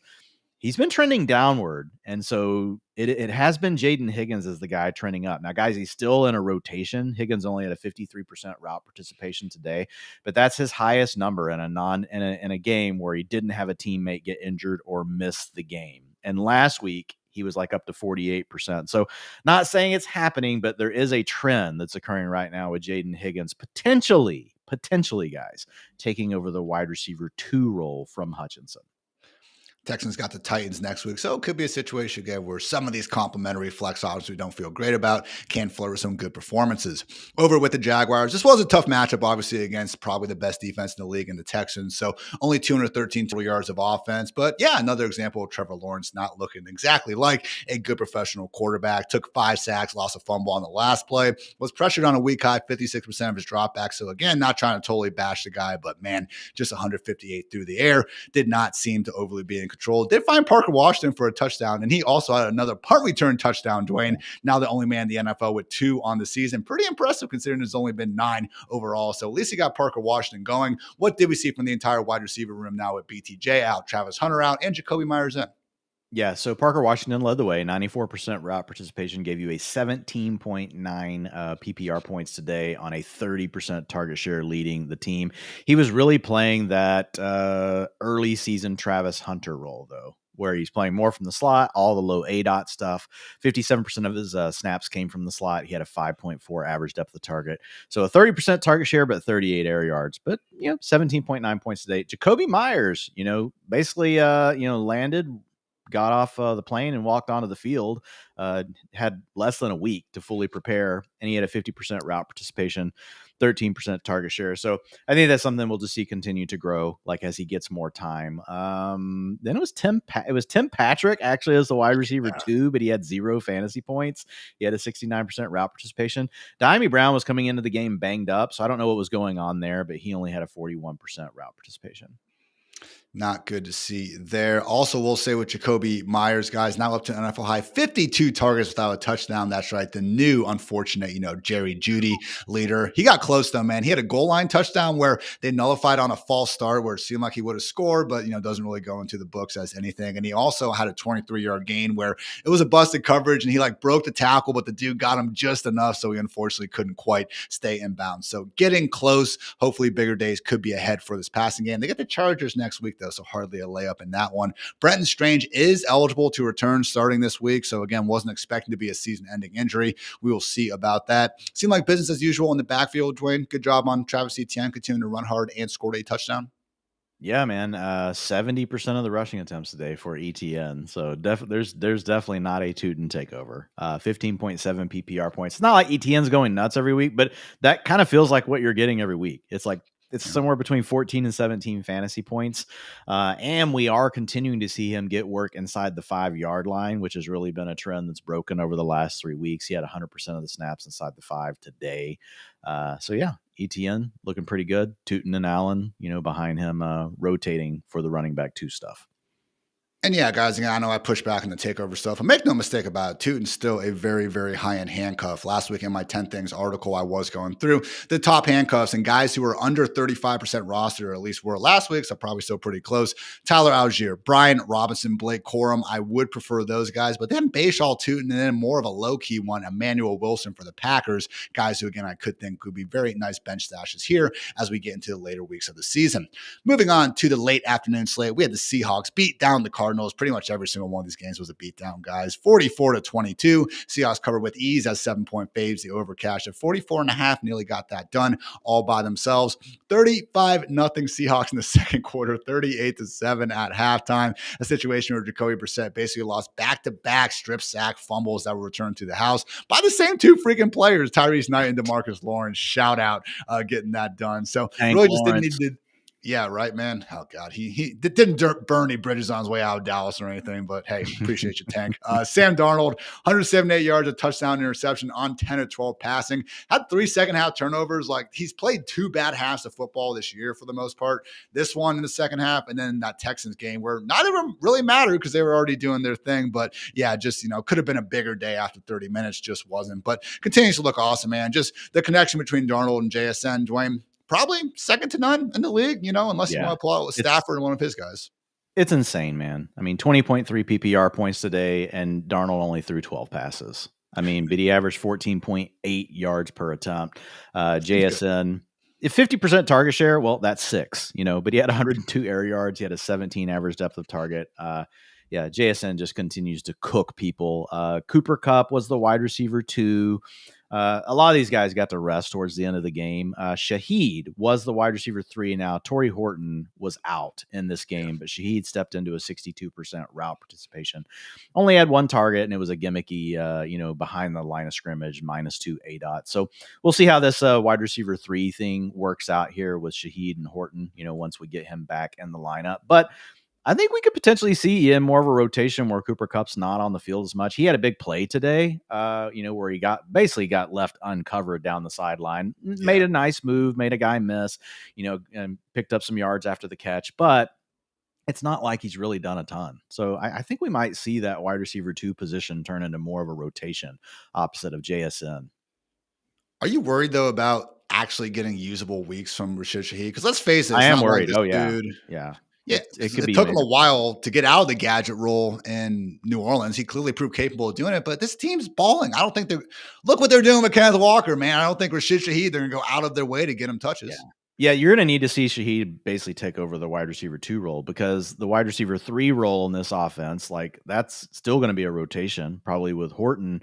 And they love to use their 2 tight ends, man. I mean, today they use like 5 tight ends. Like, they use people I've never even heard of. Like, the tweet you usually do that you're like a whatever it's called had a catch today. Like, yeah, there were like 3 whatever it's called people I'd never even heard of. So, but I will say this: if something broke Shaheed's way, like, man, like with the way Darnold's playing, and we know Shaheed can get vertical, like, I'll just say this, like, that he would be the one I would be the most excited about winning the wide receiver 2 role the rest of the way, like over Cooper Kupp. But to your point, until we see it, no, man, it's a major problem. This team runs the ball all the time too. So it's JSN in the passing game, and pretty much or bust right now.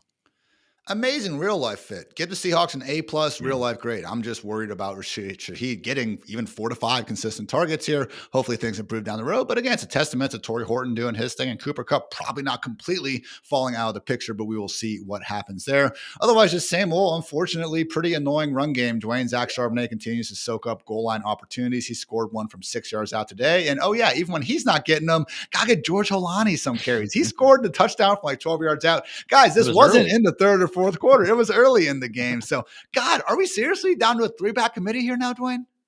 Yeah, most of Holani's stuff did come later, but the touchdown was early, to your point. But I mean, yeah, he had 19% of the snaps today, 17% of the rushing attempts. So just yeah. Look, let's just move on. It's a 2-way rotation, but there's potential danger of it becoming a 3-way rotation. Seahawks, Rams in the late afternoon slate next week. Get your popcorn ready for that one. Also, thank you, NFL, for late afternoon games in week 11. Is that so hard to do for us each and every week? You would think not. Over with the Cardinals, Jacoby Brissett came crashing back to reality here a little bit. Still wound up getting 258 yards and 2 touchdowns by the end of things, but 5 sacks, mentioned the 2 fumbles that got scooped and scored. Just wasn't the best situation. That said, every time we threw to Trey McBride, good things happen. 9 catches, 127 yards, and a touchdown. Even had another touchdown, actually got nullified on like illegal man downfield penalties. So he had 6 receiving touchdowns. Dwain, total in 2002 to 2024, has 5 in his last 4 games with Jacoby Brissett. So the Brissett-McBride partnership is amazing. I still don't know what to make of Marvin Harrison Jr., man. I'm not sure how many plays actually went down on his drops today, but my God, it's like this dude turns 50-50 balls into 10-90 propositions. So had to get 2-point conversion catch. He got the touchdown there at the end, the back shoulder, but dude, there must have been 3 or 4 other just near miss opportunities where you just would wish that someone that came with the amount of height that this dude did could have came down with it. So 112 unrealized air yards, 12 targets, like the opportunity was there, but just if you guys out there listening watch the game, like, you know exactly what I'm talking about. Yeah, I mean, for Marv, other than the Cowboy game, everything is, you talked about the passing game looking really difficult for the Falcons and Michael Penix. Everything looks very difficult for Marvin Harrison Jr. right now. So the bright or the silver lining, I guess, here is 4 games with Jacoby Brissett. He's at least been usable. He's averaging, and it's not great, it's 12.5 fantasy points, but that's a wide receiver 3. We were at a point where we're like, the dude's a wide receiver 4 with Kyler, because he was averaging like 10.4 fantasy points per game. So at least he's in the wide receiver 3 mix. He's got a 21% target share. And it's like you said, the opportunity's there, 96.5 air yards per game with Jacoby Brissett. Guys, that typically is associated with a player that's pretty good, but it hasn't worked out that way for Marv, but at least a wide receiver 3. Now, on the other hand, Trey McBride, dude, in 4 games with Jacoby Brissett, 23.7 fantasy points per game. Now, obviously, Trey McBride is just a baller anyway, but when you lift the ceiling of what we can get every week in the passing game, and guys, make no mistake, this Brissett, yes, had a bad game today, came crashing back to earth from like a real life standpoint, but man, he has been a huge godsend, like, to Trey McBride. Like, Trey McBride is just he was getting the targets before, but now he's getting the yards to go with it.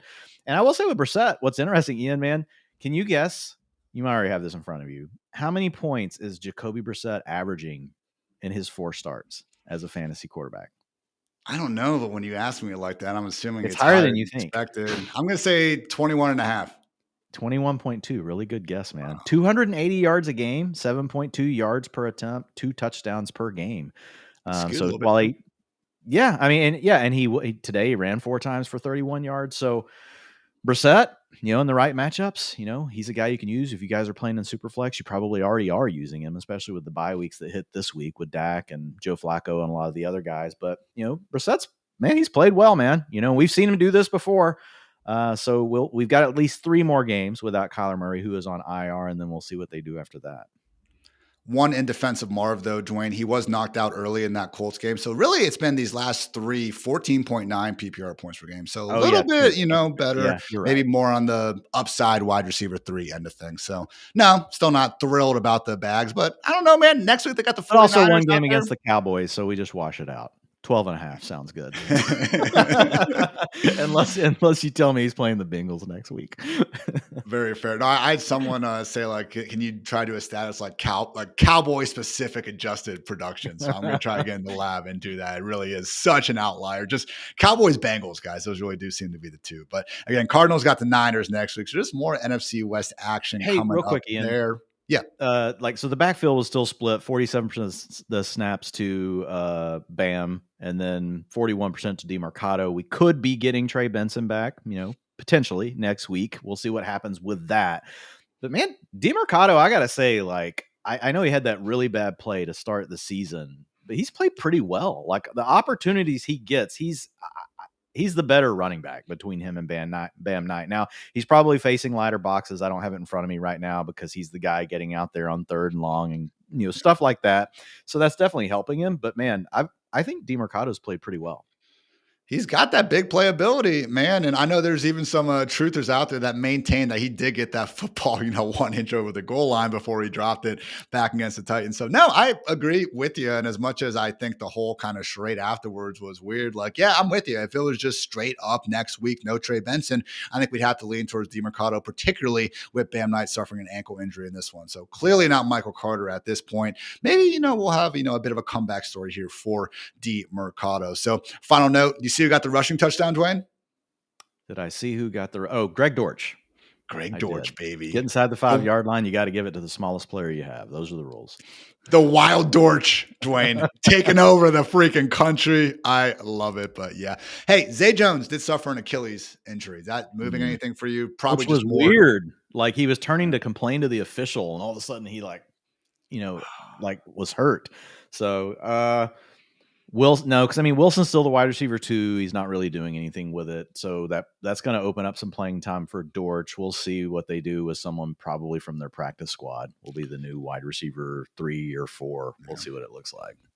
I think it's probably just going to be more games where Marv and Trey McBride are getting between 10 and 15 targets, and more weeks than not, we're a lot more impressed with what Trey McBride does with them.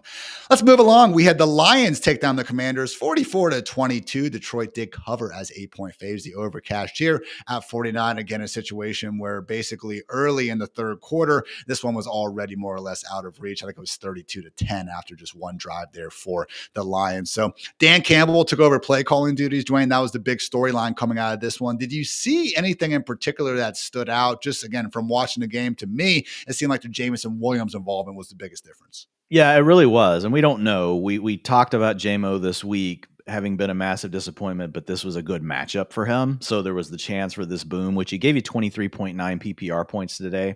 If you managed to have him in your lineup, maybe you did with all the wide receivers on bye. But I did note attempt. It's one game, guys, but the 10.0 average depth of target. So he wasn't just running the wind sprints down the field. Yeah. And if you think back to last year, the thing that really unlocked JMO, yes, he would get the targets down the field, but they would put him in motion. They would honestly, these crossers, they would put him on where no one could keep up with him in man coverage. And he would run so fast, like through all the holes in the zone, he would just end up in these weird route combos where it would just spring him free. And we saw some of that today. So potentially, and if you heard the comments surrounding why Dan Campbell took back over the play calling, they talked about there was a disconnect between the offensive coordinator, the coaches, and then they mentioned the players. So you almost wondered, like, were the players complaining, maybe JMO specifically, about the role they were playing? So it's hard to say with one data point, but he was getting more of the things that we saw last year in this game. And if that were to continue, that would be good for Jamison Williams. That would move him, because we had to move him to wide receiver 4, boom bust territory. Yeah. If we got another game like this, like we'd say, okay, back to wide receiver 3. And who knows, maybe down the stretch, you have more of a wide receiver 2. Really did see that on the 14-yard touchdown. Caught a dig, and then was just so freaking fast that he managed to evade basically 3 defenders, an arm's length away, flip into the end zone for good measure. So buck 19 and that score for JMO. Amon-Ra, casual 58 yards and a touchdown as well. Isaac Tesla was really the only one getting left in the dust, which came after John Morton actually said himself he was going to get more involved this week. I'm kind of wondering when Dan Campbell broke the news to him that, hey, man, you're not exactly going to be there in the same way. So Sam Laporta cooled off just a little bit, still had 5 catches, 53 yards. Again, just someone who's not quite in that top 3. Oh my God, I can't wait to start this tight end, but just chill. It's Sam Laporta. He's going to be in the top 6 every week. You're going to ride through the highs and, mostly highs, sometimes going to be some lows. In the backfield, Dwain, massive performance from Jahmyr Gibbs coming off the dud, wound up racking up, 172 yards in a trio of scores. Dave Montgomery, 71 yards in his own right. Seemed like most of his stuff was coming in garbage time. Yeah, 54% of the snaps to Monty, 50% to Gibbs, but Gibbs was getting more of the work early. 38.2 PPR points today for Jahmyr Gibbs. So, yeah, you're starting Jahmyr Gibbs every single week. Monty stays really probably in that mid-range running back 3 territory, not in that mid-range running back 2 territory that we'd kind of become accustomed to the 2 years prior to this. Unfortunately, couldn't find the end zone. This was a spot where you would have felt a little bit better about starting Monty. I know I was in leagues where I had him in there. So next week will be the Lions in Philly taking on the Eagles on Sunday Night Football. We'll see how their D-line's looking, but not exactly, a screaming spot to get too excited about with Monty.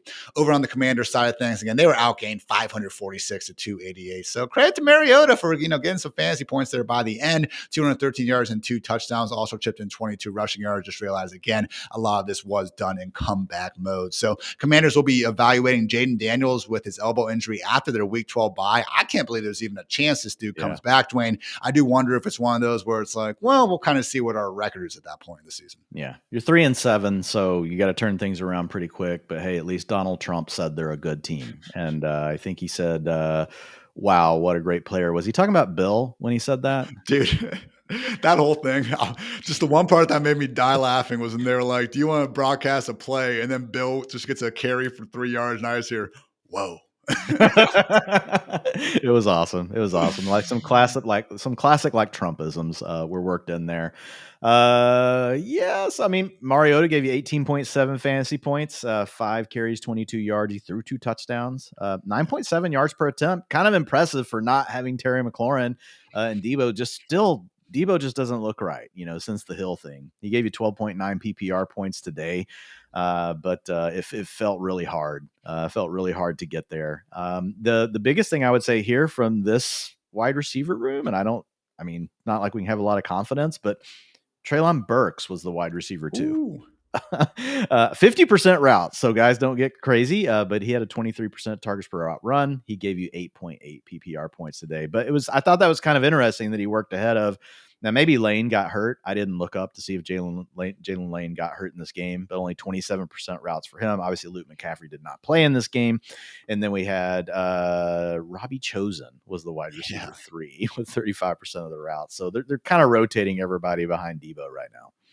Mariota was slinging in the second half, man. Again, Lions play a lot of man coverage, and they also lost Terry and Arnold in this one. So it's a little bit similar to that, Jake Browning performance, I would say, in the second half where he got things going against his defense as well. But Treylon Burks calling down the sideline for 38. Zach Ertz had a nice contested catch downfield for 30. And Jalen Lane on a post route for 41 as well. Again, at least making a splash play here and there. But you mentioned the Debo drop-off. Weeks 1 through 5, couldn't be loving life more as a Debo manager. 17.7 PPR points per game. That was good for wide receiver 8 status. 5 weeks since, though, Dwayne, 8 PPR points per game, just a wide receiver 57. So it really has been a drop off. And when you have 0 rushing floor now, because they're just not really using him in that facet of the game, really is tough to maintain too much confidence, particularly if and when Scary Terry is back in the picture. Same old in the backfield. I know Chris Rodriguez was promoted to captain before this game, so people were excited there. And he did get that short goal line touchdown. Also seemingly suffered an ankle injury, though. Yeah, I thought it was a shoulder, but it might have been an ankle. But he had 68% of the snaps over the first 5 drives before he got hurt. So, and Bill had 16%. It was a shoulder. Good call. Yeah, so I do think they were trying to turn the backfield over to C-Rod, and unfortunately for him, he ended up getting hurt. And then it was McNichols just playing in his normal role. So we'll see what happens with C-Rod. This week, Bill went on to have 46% of the rushing attempts by the time everything was said and done with Rodriguez out of the game. But again, 3 PPR points, just brutal run out here for Bill, even when he gets opportunities, just not doing anything with them, which early in the season it was not getting enough opportunities, but doing a lot with the opportunities he's had. So it's really been a flip-flop for him as the season has carried on.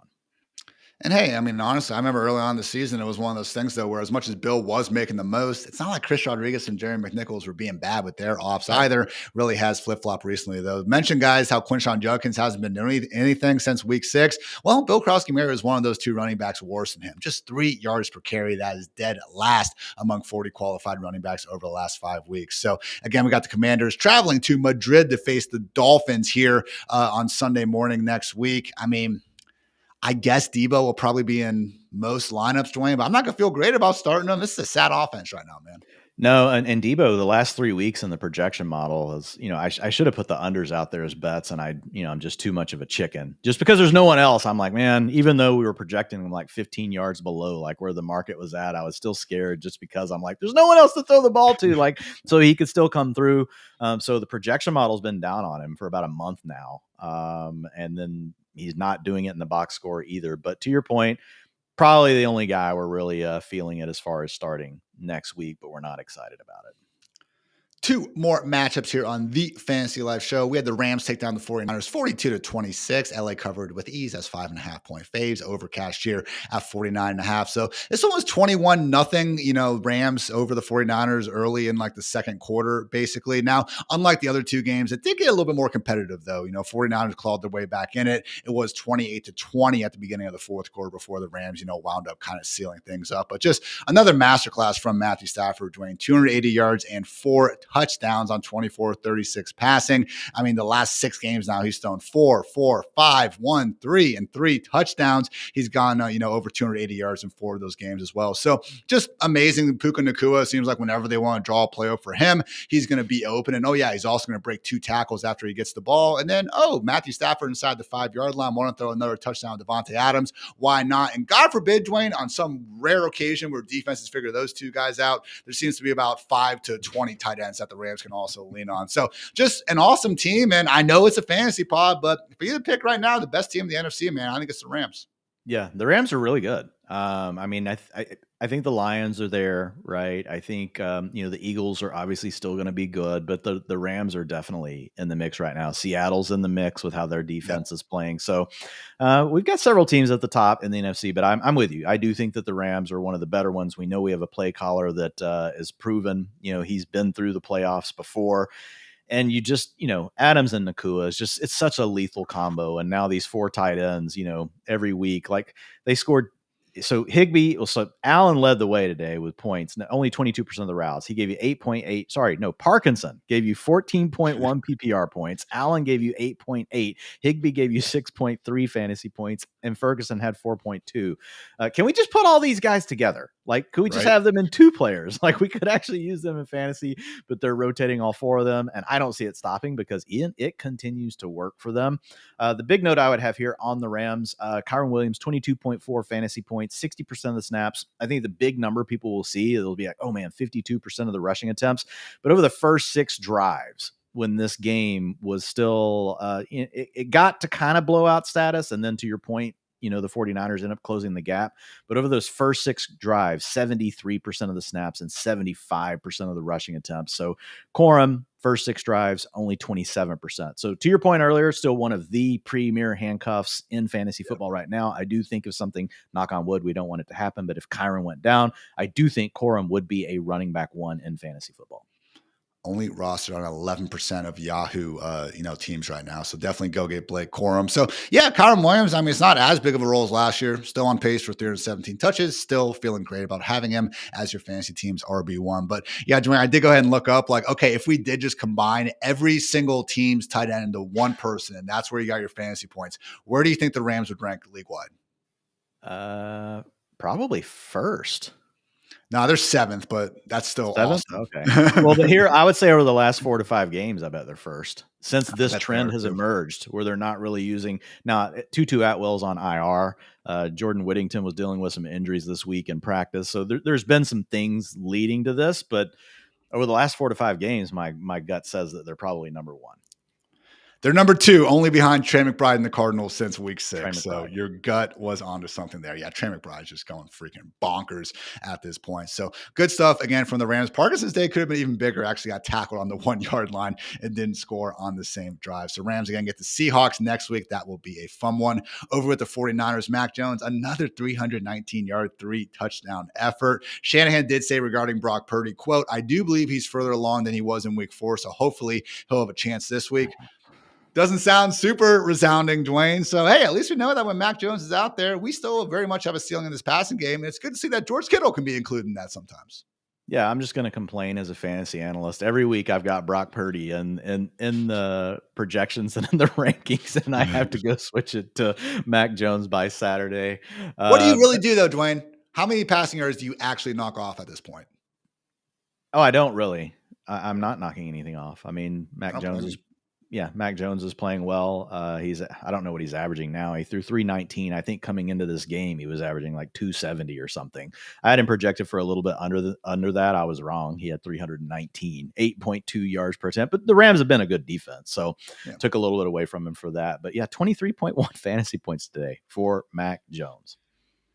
Mentioned Blake Corum being a great handcuff. So is Brian Robinson, guys. Yeah. Low-key making the most out of his opportunities. A little bit more roster, but still only at 24%. So honestly, they started to do it today a little bit. I don't see why they don't get him a little bit more involved on the ground. CMC is going to find his way to 20-plus touches and crush it receiving. I know you fantasy managers just want all the touches anyway, but B-Rob has looked pretty good out there. Nice touchdown for Juwan Jennings. Had to come back after losing a fumble. Again, mentioned George Kittle finally getting going. 84 yards and a score that was just freakishly athletic, Dwain. And honestly, reminded me of that Julio Jones touchdown from, I don't know, probably a decade ago. We're getting old at this point, but just, again, toe tapping on the sideline and then reaching out, for the pylon with the ball. Incredible stuff from Mr. Kittle. So good to see he is still plenty capable of that. But otherwise, man, hopefully Ricky Pearsall is back soon. Doesn't sound particularly likely Brandon Ayuk will be. I guess we're just kind of waiting on that. Yeah, just waiting. But right now, to your point, Kittle and Jennings looking good. And so those are the 2 guys in the passing game we care about. Bourne has really fallen off. 62% routes today, 3% targets. I mean, we had already moved him way down the ranks, but it's all about Kittle and Jennings and CMC. And with that, guys, let's get to our DraftKings closing lines. Big games, big moments, and even bigger upside this week. I've teamed up with DraftKings Pick 6 to give you a new way to get in on the action. With Pick 6, you can ride the upside by making simple predictions. Will a player score more or less than the number listed? Stack your picks together, and the more you hit, the bigger your payout. And right now, there's an incredible offer for new customers. Play $5 or more, and you'll get $50 in Pick 6 credits. That's right, new DraftKings customers play $5 and get $50 in Pick 6 credits instantly. So don't miss your shot to ride the upside. Download DraftKings Pick 6. Get on all the action and sign up using my promo code Fantasy Life. Thanks to DraftKings Pick 6 for sponsoring this. Let's make this season one to remember. We had the Chargers win a fairly uncompetitive game by the end of it, 25-10 over the Pittsburgh Steelers. Chargers did cover with relative ease as 3-point faves. The under cash here, though, at 45. So situation, Dwayne, where we did get recording a little bit early here because, again, it was a multi-touchdown lead for Justin Herbert and company by the time the fourth quarter came around. A weird game early. It was, 3-2, 5-2 for, a little bit in this one, 5-3, I should say. So, again, had a safety, some field goals, a doink was thrown here and there. It did have the feeling, though, of a bit of a playoff game. So the Steelers defense, I would say, is starting to play some better ball. They moved Jalen Ramsey to safety and done a few things there. So, maybe we expected bigger things from guys like Keenan Allen in this one, only 2 catches for 19 yards. Quentin Johnson also held under 50, and Aronde Gasson unfortunately had a knee injury, just 13 scoreless yards there. So, again, I'm sure we'll see bigger performances from those guys. We've talked about there only being one football to go around, but more and more weeks are stacking up, Dwayne, where that one football keeps finding Lab McConkey, and boy, is he making a lot out of it recently. Yeah, 20.7 PPR points today for Ladd, 18.7 and for you half PPR folks out there, which probably is the best scoring system. I'm old school, so love the PPR. That's kind of what I was raised on, Ian. But looking at this, we did have an injury, so we'll have to wait and see with Aronde Gadsden. He had a knee injury, did not return to the game, only had a 55% route participation. So we'll see what happens with that. Quentin Johnson actually led the team in target share at 30%. It was 18% for Ladd. And guys, remember, Quentin Johnson early this year was absolutely cooking. And then you add Aronde Gadsden to the mix, and it just kind of threw everything out of kilter. I think Quentin Johnson, if for some reason Aronde Gadsden is to miss time, he's going to be the guy that's probably the biggest beneficiary. Keenan Allen continues to get squeezed, 60% route participation today because the Chargers have changed their identity a little bit here in recent weeks, Ian, using more of this heavy tight end personnel, running the ball more often. So that's going to be a problem for Keenan. Had a nice matchup this week, to your point, with the man coverage stuff against the Steelers. Wasn't able to come through, only 2.9 PPR points. Obviously, we know he's going to average more than that, guys. But Keenan Allen, we downgraded him last week, and we just continue to see this trend carrying on because they want to get Trey Harris on the field in addition to running all this heavier personnel stuff. So that's a problem for Keenan. So I think it's QJ, Ladd McConkey, the main guys we can depend on here. We'll see what happens with Gadsden. It was really a rotation after he left. We did get the first target for Tyler Conklin, I believe, in 5 weeks. Wow. So he was out there, but obviously not somebody we're going to start. And I don't think Will Disley, I didn't notice, but I don't think Will Disley was active for this game. So it was Tucker Fisk, though, actually with a higher route participation than Tyler Conklin. Yes, I agree, man. The passing game, McConkey and QJ, that's about it. We do have a run game that, again, isn't, the most consistent group. How can you be with that offensive line so banged up? But it was nice to see Kamani Vidal out there, turning freaking 26 touches into 108 yards, and he did score a later touchdown. So, dude, honestly, I thought, looked a part of an RB1. We've seen the dud, so I'm not going to be ranking him as a top 10 running back. But, Dwayne, they got their week 12 bye. Next week, they're, in Jacksonville here. I think Kamani Vidal is going to still firmly be in that RB2 range and starting in more lineups than not. Yeah, I mean, 94% of the snaps today. We had seen more of Jarrett Patterson in recent weeks, but it was really all Kamani Vidal tonight. 89% of the rushing attempts. He gave it 17.8 PPR points in this one. Patterson still looks like the running back 2 for now. We'll see what happens here with Omarion Hampton getting closer to his return, so that's just the other news to monitor. Meanwhile, over with the Steelers, just seemed like Aaron Rodgers probably was wishing he was about 5 years younger in this one. Chargers really went out of the way to take away the quick stuff, which was problematic because Rodgers can't move as well as he once did. And they also don't have really anyone to speak of as stretching defenses downfield other than DK Metcalf. So wasn't good from Rodgers even when he did manage to get the throw off, though. Missed DK deep, missed Jonnu deep on a chunk one, had one interception was his fault, I would say. Other one hit Calvin Austin in the hand, so would not place that blame on him. So did wind up finding Rowan Wilson for a score late, but yeah, really a dutter performance from this passing game. There's 161 total yards to speak of. Good news, though, Dwayne. Guess who's on deck? The Cincinnati Bengals. So I guess we can just start every single Steelers tight end in that matchup, and good things will happen. But all jokes aside, again, Metcalf, boomer bust wide receiver 3, who's unfortunately been busting a little bit more recently. We can't be feeling good about Jaylen Warren, though. Dwayne really looked great out there. Had an awesome hurdle where his entire freaking shirt got ripped off there. But Warren out there doing good things, continuing to make the most out of his opportunities. It did seem like maybe, though, there's a new RB2 in Pittsburgh. 6% of the snaps for Caleb Johnson. So, they were all early, too. Now, yeah, and this data could be lagging a little bit. Okay. Sometimes whenever we start early, it doesn't always all catch up fully. But 88% of the rushing attempts went to Jaylen Warren based on the data I have in front of me right now, 12.5% to Caleb Johnson. We didn't have a carry tonight for Kenneth Gainwell. Yeah, I mean, Gainwell got involved in the pass game a little bit, but you're right. I mean, Caleb only had 2 carries, and they were back-to-back on like the second or third drive of the game. So it really seems like they didn't do too much after that. I get it. Jaylen Warren, has been making the most out of his opportunities pretty much all season long. But yeah, Warren, to a lesser extent, Metcalf, only guys we can truly, I would say, trust in this one. I mean, is there anything there with Wilson or Calvin Austin? Dwain? It is the Bengals next week, but I feel like they just lean on these tight ends so much. Yeah, and the game script stuff really determines how often Calvin Austin gets to play. Because they're behind the Rams, they're probably the next team that uses these multiple tight end sets the most. But Calvin Austin tonight in a trailing script, 88% route participation, 25% target share. So if you got that against the Bengals somehow, if the Bengals were able to jump out and establish a lead next week, yeah, you'd probably like Calvin Austin. Only 3.4 fantasy points tonight. That's probably worth 15 against the Bengals, maybe more. And with that, guys, it's going to wrap up another edition of the Fantasy Life Show. We're on to week 11. 4 more weeks between now and your fantasy playoffs. No better time. Tell those friends you'll hang out with them later. Tell your family to freaking, text you or something like that. Get those fantasy lineups right. So, all that aside, it's late, Dwain. So let's go ahead and get out of here. Make sure you guys check out the utilization report free on fantasylife.com here on Monday afternoon. I'll also have my way too early week 11 ranks up before too long there as well. So for Dwain, for producer Mick, I'm Ian. Thanks again for tuning into the Fantasy Life Show. And until next time, take care, everybody.